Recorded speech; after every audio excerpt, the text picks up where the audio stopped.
C'est en forgeant qu'on devient forgeron, c'est en patouillant qu'on devient papillon. Et toi, tu crois que c'est en lisant qu'on devient liseron? C'est l'émission Et nous liserons jeunesse, maintenant sur Radio Laser. Bonjour à toutes et à tous, je retrouve Audrey qui va nous parler d'un album au format particulier et puis de saison en lien avec Halloween. Oui, tout à fait, Sophie, ça s'appelle Rue de la Peur et c'est signé Gilles Baume et Amandine Piou pour les éditions Amatera. C'est le type d'objet qu'on aime bien aussi proposer sur cette antenne puisque c'est un livre, mais un livre alors déjà accordéon, on appelle ça Leporello si je ne me trompe pas. C'est-à-dire qu'il va composer une rue faite de 8 maisons. Donc, vous avez vraiment le cartonné façon maison, le carré avec le toit pointu. Et donc, 8 façades de cette rue de la peur. Donc, comme son nom l'indique, on n'est pas sur de la maison ordinaire, bien sûr. Et ses habitants ne le sont pas non plus. On va voir cette petite fille qu'on découvre dès la couverture qui se rend chez son papy qui habite au bout de la rue de la Peur. Donc, elle va devoir remonter cette rue et passer devant ces différentes façades, toutes plus effrayantes les unes que les autres. Premier abord, on se dit c'est gentiment effrayant. Et puis, quand on va ouvrir les petites fenêtres, les portes, soulever les volets, etc., on va se rendre compte que, quand même, c'est des créatures qui n'ont pas l'air comme ça vraiment très sympathiques, qui ont de grandes dents, qui ont l'air de hurler, qui débordent un peu de la maison tellement elles sont immenses et géants, etc. Et donc, on va pouvoir... alors, si vous avez le courage de soulever le volet, mais vous n'êtes peut-être pas obligé de le faire. On peut peut-être traverser la rue sans regarder, sans ouvrir les portes. Il y a déjà une ambiance Il y a déjà une ambiance en soi qui est quand même assez inquiétante, tout dans des tons de bleu, de vert, des couleurs assez froides. C'est juste les créatures qui vont être dans les rouges et les oranges à l'intérieur, mais on va n'en voir de la rue que de petits détails. On va avoir des poubelles qui sont habitées, on va avoir des plantes carnivores, on va avoir des pinces qui dépassent un peu du seau.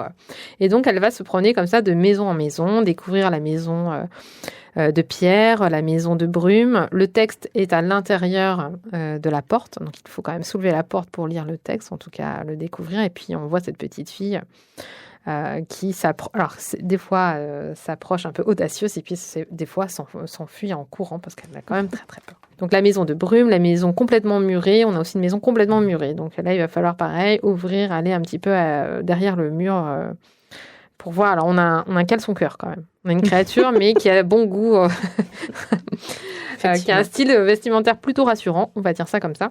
Et donc, elle va finir par débarquer avec un grand soulagement chez son grand-père, qui est un habitant de la rue de la Peur. Donc, sans vous en dire trop, on a aussi un personnage un petit peu extraordinaire, en tout cas qui sort un petit peu des sentiers battus. Mais évidemment, c'est son papy. Elle en a pas du tout peur.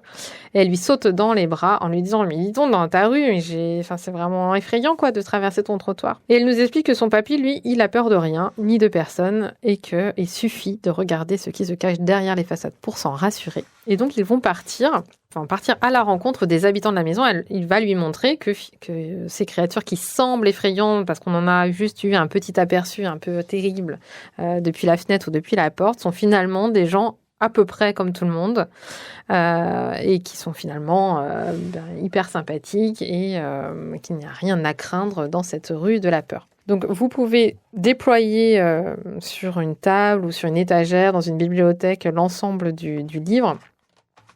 Et donc, au verso, aller à la rencontre de ces personnages. Donc là, on quitte les couleurs froides, effrayantes, les noirs, les bleus, les verts, les choses un peu glaciales, un petit peu effrayantes, pour rentrer dans la chaleur de ces foyers-là. Donc, tout est orange, rouge, rose, etc.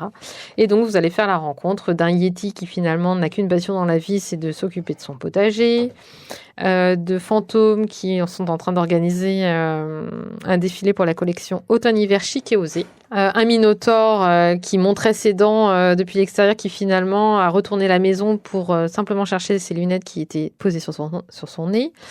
La maison noyée de laquelle elle n'a pas pu s'approcher tout à l'heure, on a l'explication pourquoi les robinets sont tous ouverts. Parce qu'en fait, cette pieuvre géante, elle recueille chaque samedi les invendus de la poissonnerie. Et donc, pour remettre tout le monde dans son milieu naturel, elle est obligée d'ouvrir les robinets. le cyclope, le cerbère qui finalement joue au ballon, etc. Donc on va avoir des personnages qui sont alors un peu effrayants, mais beaucoup moins que sur le recto de l'objet, avec un petit peu cette morale de dire qu'à un moment donné, il faut aussi un peu aller à la découverte de ce qui se cache derrière l'apparence, derrière les façades. Un joli livre donc sur la peur, et puis l'objet est sympathique, je pense que ça plaira, nous on l'aime beaucoup à la maison. C'est ludique et en même temps, oui, cette saison, je trouve que c'est une belle lecture d'Halloween. Il est très beau et très bien réalisé, je trouve. Les Porello plus les rabats, en fait, ça fait quand même beaucoup de pistes d'exploration du livre. Oui, voilà, on peut prendre le temps de l'explorer sous plein de...